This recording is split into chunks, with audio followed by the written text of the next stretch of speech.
my daily driver. This is a very simple car. Dodge Challenger Scat Pack, 6.4 litres with the shaker hood and wide body. I wanted this Challenger purely for its looks. Tom's got a Hellcat. Having had the Hellcat, living with it and being potentially close to bankruptcy because of the fuel. It's a lot of power. Whichever tyre combination you've put on that car, it will spin and it will scare you, and you're quite possibly facing the person behind you in a moment. So I just wanted to do a bit of a video and an insight into living with a car like this in the UK.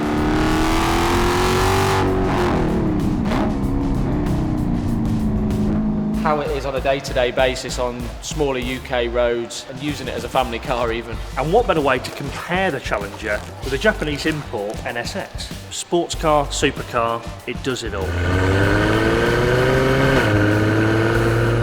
What a car this is, and for so many reasons. And we'll touch on that inside the car a little bit more, what it can do for everybody every day, how it shines above the rest. So a question I get asked a lot from people is, what is it like living with a left-hand drive car? We'll take a quick look inside. So I don't mind it, but I drive a lot of left-hand drive cars and I've driven some big things. I mean, outside we've got that F-150 Raptor that's left-hand drive, which is just massive. This being a wide body is a big car. The only time I've noticed its size and difficulties is in smaller car parks. Obviously UK supermarkets, the spaces aren't really designed to the size of cars now, and with this being quite big, visibility is not great. Being totally honest on visibility, there's some junctions I come out of on my way home from work where it's very difficult to see pulling out. It's helpful to have a passenger in. You just have to learn to drive it. Like when coming up to junctions, you need to be aware quicker about when to look what cars are coming from your right hand side, because this is quite a blind spot on this corner. I think what I like most about the NSX really is obviously the heritage that this car has, the likes of the endorsements of Ayrton Senna back in the day, and how they've developed and used that name to make it the car that it's become. And it was a little bit of a controversial one really, because it's a 3.5 litre twin turbo with a hybrid motor, and it's not a light car, approaching 2 tonnes. It's a pretty big one, but the performance is there to sort of counteract it, and the way that it makes it feel is unbelievable. This particular one is quite rare because it's got the chrome wheels, it's got full carbon and all important ceramic brakes, which is absolutely imperative with a car with that performance and the weight.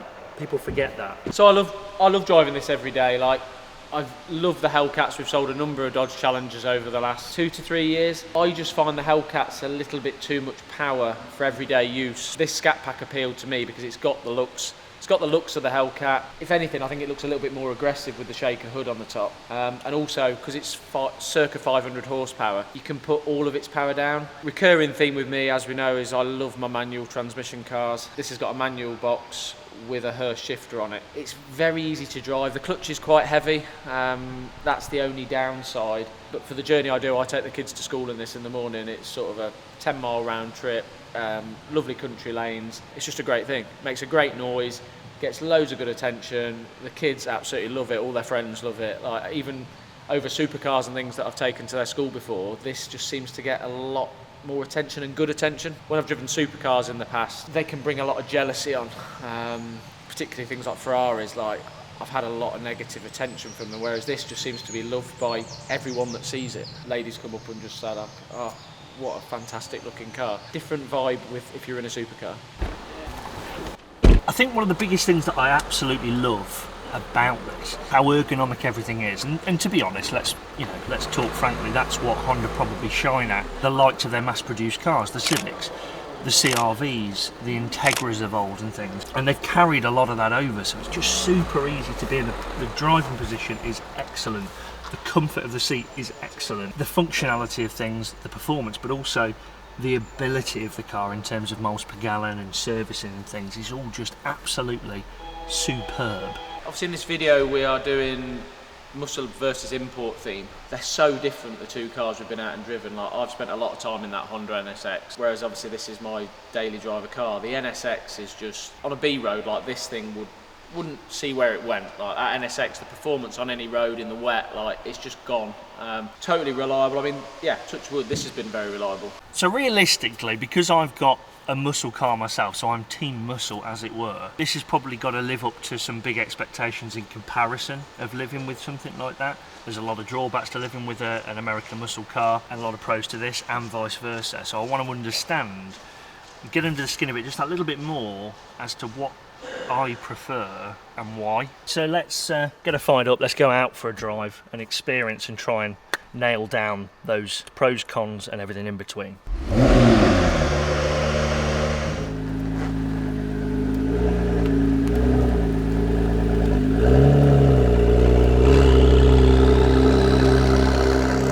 Right, so I am in the NSX, and the primary thing that we're trying to demonstrate in this video is living with different types of cars, and I guess a bit of a face-off, if you like, between an import, a fast sports car, supercar, which is, this is what we've got in for sale at the moment, versus what Dan's gone out in, a Dodge Challenger, an import, a left-hand drive, a muscle car.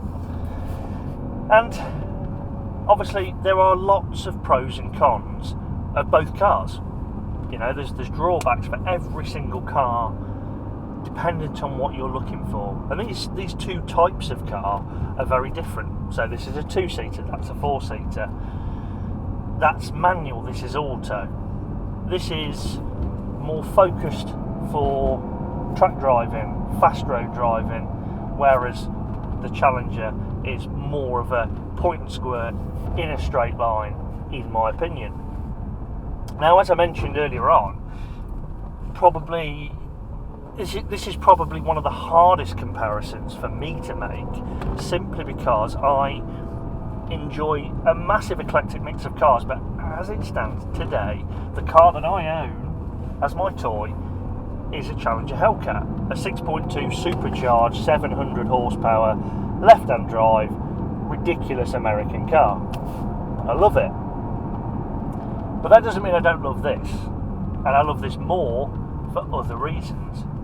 So unlike most of the Hellcats we've had in, which are auto, never had a manual Hellcat, but I imagine it would be too much power. I love this Scat Pack, the fact that it is manual, 500 horsepower.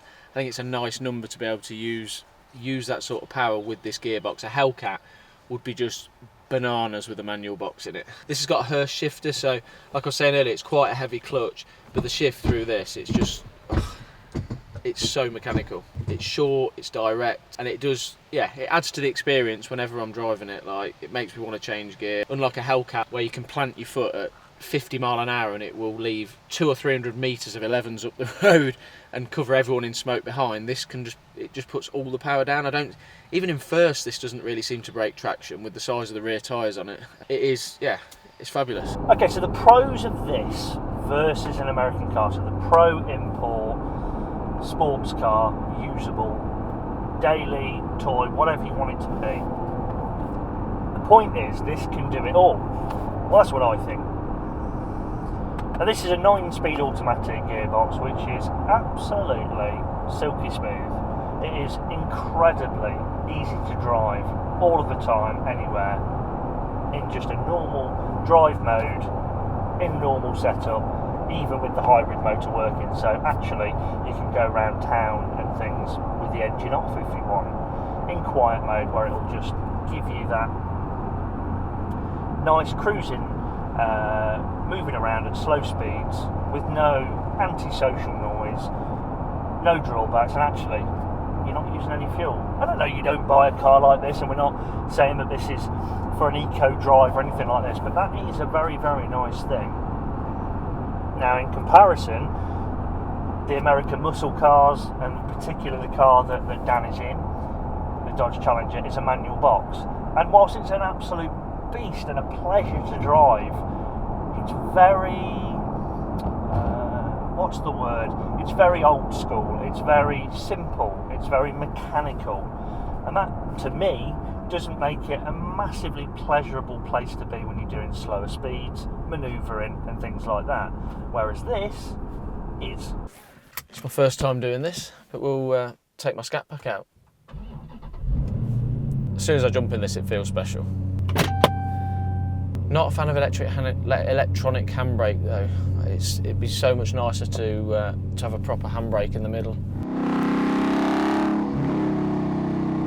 Very mechanical, this car, almost quite notchy gear changes. I think because of the short shifter and the having the Hurst short shifter, you feel that more. You hear a lot of transmission noise. It probably won't pick it up on the camera. You Google noisy scat packs, there's lots of threads about it sounding like a sewing machine. It's purely because of the size of the engine, big naturally aspirated 6.4 litre engine mated to a manual box. Going through town, like, I love the noise you get off the ricochets. Like when it's not fully warm, you do get a few little like crackles and pops. You get loads of people looking at the car.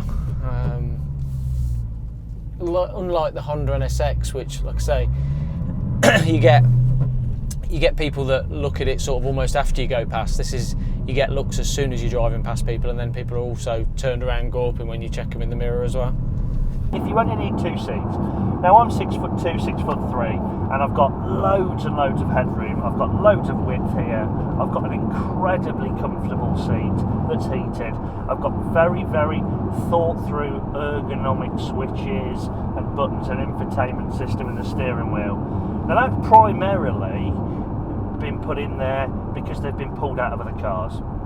The infotainment system is directly, in one fashion or another, directly out of a generation of Civic from 2016 through to about 2019. And the steering wheel, again, the same. All the buttons and things, other than the information button, is pretty much directly out of the same. And that just means that everything's really easy and at your fingertips. You know, you've got paddles that move with the wheel, unlike some Ferraris and other models. I've also got fantastic visibility. I've got a front windscreen, 2 side windows that are nice and big. They're not cramped like a Lamborghini Huracan, for example, where you're sort of having to duck down and peer through and look back. I've got nice wide mirrors that are both wide in the actual glass itself, but also the arm for the mirror itself is stuck out quite wide. So again, you've got wonderful visibility of the road and of all the angles of the car, because this is a wide car. And a huge point for me with this particular setup, and I appreciate that not all imports are like this, not all Jap cars and supercars and whatever have this, but this is 4-wheel drive.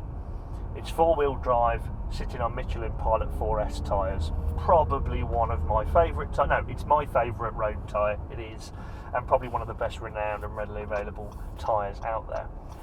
What that enables me to do, and what enables people to do with this type of car, is you can drive it in all seasons. You can take it out in the snow if you wanted to. You can take it out in the rain. You can take it out on a pretty crappy, cold day, and it will put all its power down. Today isn't particularly dry. The sun is shining now, but you know, it's not a dry day. And if I boot it in second gear at 40, that's the national speed limit, and we gripped absolutely 100%. No slip, no concern, nothing. It'll do it walking the car. If the NSX was in front of me now, it'd have disappeared. It'd have completely disappeared. But you almost have to, like, I wrestle this car really. Like when I get around little lanes like this, it's you're wrestling the gearbox, wrestling the car, wrestling the steering wheel.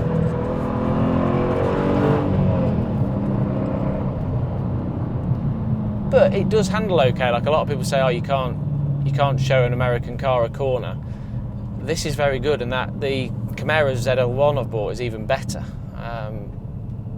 Would I want to do a track day in this? Probably not. Whereas the NSX, I've driven that around Donington and it completely blew my mind. Through Crater curves particularly. Heavy car though. This isn't as relaxing to drive as the NSX. Again, not being automatic, having the heavy clutch that's got on this, being left-hand drive, you do need to be more aware. Like this is a wide car. Like I do find myself checking the mirrors a lot to check that we're not over the central reservation. And you do it on sort of lanes like this. It's a case of just trying to hug in tight in case anything big comes around the corner. It's more usable than my Corvette, that's for sure. I've got a Corvette 427 which has got the Z06 LS7 engine in it, and that's supercharged as well. It's sort of over 700 horsepower. Again, manual gearbox, but it just feels like it wants to kill you. Like, there's not many cars I'll get in where I don't just think, oh, I can give it full throttle pretty much at any time. It demands a lot of respect. That's what's good about this. Like, most days I can go out in this, I can get my toe down in most situations. Now, having had the Hellcat, living with it and being potentially close to bankruptcy because of the fuel, I know how expensive they can be fuel-wise to run, and the Americans, they don't need to care about it. You know, fuel is more readily available and cheaper over there, whereas over here we are more conscious, you know, and that is something I think that, again, you don't buy the car for that, but it's nice to know it can do that Jekyll and Hyde thing.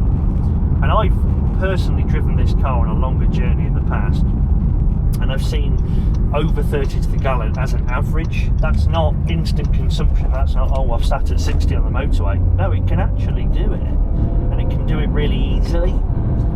And that's because of the technology and the technical marvel that Honda have created with this setup. Now, the downside of that with the Challenger is that it, again, is a very, very primitive type of engineering that they've gone for. Yeah, it's brilliant, you know, they really have got a lot of power and a lot of usability out of that setup, so they have got with the times, but it's bad fuel consumption pretty much all the time. So for me, which wins when you're comparing the two cars to live with as a total, money aside and everything else, because I appreciate this is a lot of money, what am I going to go for? Usable power is a really big thing that I've been thinking about on cars. Like, it's made me really think about it with the Honda NSX. Like, that car is brutally, biblically fast. You can soon be into license losing speeds, which on the roads doesn't really make a lot of sense. That car is more suited to the track and probably European road tours, whereas this, like I say, I can put my foot down anywhere, and it's just, yeah, it just doesn't really. I'm not going to get in trouble easily. You can have fun even up to 60 mile an hour, like even now doing pulls at certain speeds. Like, it sounds great. Like I say, it's not always, the thrill doesn't always need to be that acceleration. Like the NSX gives you that buzz when you really put your foot down, but this, it's just, you just need to dab the throttle, like leave it in second, leave it in third gear, and just keep watching that hood go. Big engine, manual box. It's not easy to drive, but then if it was easy to drive, it'd be boring. And the NSX isn't boring, but you have to drive a lot faster to have the fun where you get this at much smaller speeds. Just turning this on is exciting. I think one other thing that I touched on earlier is about the liking unusual cars. When I first started buying cars when I was 17, 18, the reason I started buying unusual cars in the first place was because generally they were cheaper to insure. Like, you can get sort of specialist insurance policies on things like this. Like, you can get modern classic policies, American policies. Sometimes modern supercars, things like the NSX, can be very expensive to insure, whereas these can go on a more specialist policy and can work out quite well as long as you've had left-hand drive experience before. The whole left-hand drive thing, people do get so nervous of it. I think I'm more nervous as a passenger in a left-hand drive car. When you sat in there, it can be a bit disturbing sometimes when you're coming around corners on the country lanes with people flying towards you. But driving them, like, once you get used to it, I just think it makes it feel more special. Like, on the way to school in the morning, my youngest daughter, she's obsessed with changing gear, so she's always going through the gears while I do the clutch. Like, it's a proper cool thing. So you've been driving the NSX all day. What are you thinking? Well, listen, mate, I absolutely love it. I mean, we both do. Is it going to suit me? Right now, no. Is that taking anything away from the car? No. So I've come in the Hellcat. Yeah. That's what I'm going to stick with. And I think you're the same. Yeah. But I think long term, you know, suits us better with the kids. It's definitely us. Bit daft, bit silly, bit brash. It's more us. Yeah. Like I say, the NSX, I've been torn for such a long time about whether I keep it or not. Whereas the Challenger, I had to have it at the moment. The moment I saw it, I was just like, I've got to keep that. And obviously, it's just so good for, like I say, taking the kids out here. The sense of occasion, even as soon as you jump in and turn the engine on, like. Yeah, you just feel mate. Yours even more so with the Charger one. Yeah. Well, it's just a different kind of fish, isn't it? But yeah, the NSX, you know, the amount of times I've had bits, you know, even had the McLaren and stuff like that, and having driven the NSX again whilst having that, I've said I've made a mistake. Yeah. You know, the car is phenomenal. It just doesn't suit me now. No. So yeah, on this this occasion, I think we both say Muscle wins. We've got 2 Cobras coming in the next week. Which one that's unfinished, one that doesn't really even finish ready for sale. Which in itself could be something to document. I think there's just so much cool stuff coming through in the next couple of months that the possibilities are endless. I think really what we probably want to do is ask people to come along the journey on the journey with us and say, what do you want to see? Yeah. You know, what do you want to see? Let us know by commenting below, sending us messages. Take a look at the cars we've got in, look on our Absolutely. previously sold page, sort of see the variety of cars we get in, because I'm always getting quirky stuff come in, like, Definitely. and I feel like we should showcase it a bit more. Definitely. And I think that then is going to be that's going to be the direction that we go in of what people want. So as cheesy as this is, and I think loads of people feel the same, I'm going to ask you to like, share and subscribe, because ultimately we want to grow this channel as much as possible. We want to bring people along the way, and the only way we can do that is with your help. So please do. Tran, do you want to have some fun, son? Let's do it. Good man.